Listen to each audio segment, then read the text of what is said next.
Auditeurs, auditrices, mes salutations à tous et à toutes. En date du 24 février, lecture d'un ouvrage s'intitulant « Tout pour qu'il règne » d'Osvaldo Chambers. La joie du sacrifice.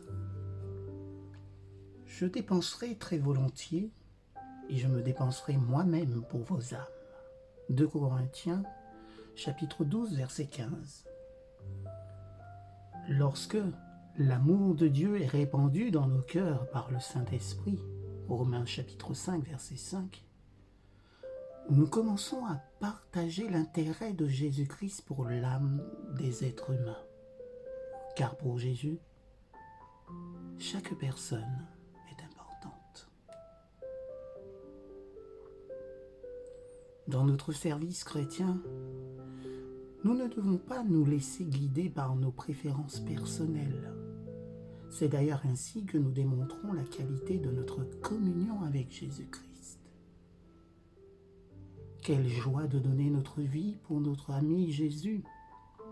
Voir chapitre 15, verset 13 du livre de Jean. Nous ne gaspillons pas notre vie. Nous la déposons volontairement à ses pieds pour sa cause, le salut des âmes. Le sacrifice de notre vie ne doit pas servir notre propre fin ou nos propres fins.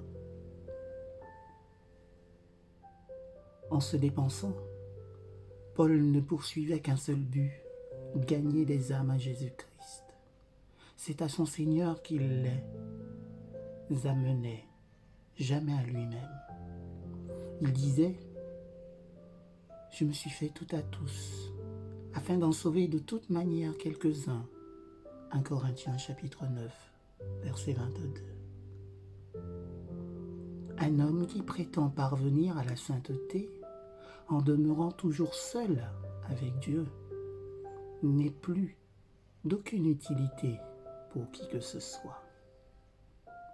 Il se met lui-même sur un piédestal et, en s'isolant du reste de la société, il ne fait rien pour les autres.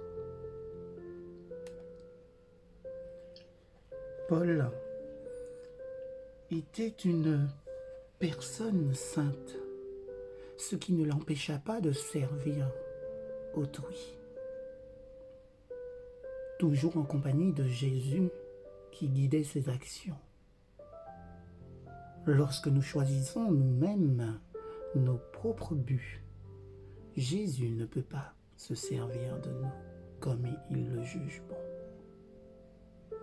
Une fois que nous nous sommes pleinement abandonnés à lui, nous n'avons plus aucun but qui soit nôtre. Paul était prêt à se servir, du moins à servir de paillasson pour les autres, entre guillemets, sans en être affecté, car il s'était entièrement consacré à Jésus. Nous, au contraire, préférons nous abandonner à une cause de notre choix plutôt qu'à Jésus-Christ, afin de préserver notre liberté spirituelle. Paul, lui, ne se préoccupait pas de sa liberté. Il écrivait même « Je voudrais moi-même être anathème et séparé de Christ pour mes frères. » Romains chapitre 9, verset 3. Paul avait-il donc perdu la raison? Loin de là. Toute personne vraiment en amour comprend l'état d'esprit que l'apôtre manifeste ici. Et Paul était en amour avec Jésus-Christ. Puissons-nous également être en amour avec Jésus-Christ et pour Jésus-Christ. Excellente journée à tous et à toutes.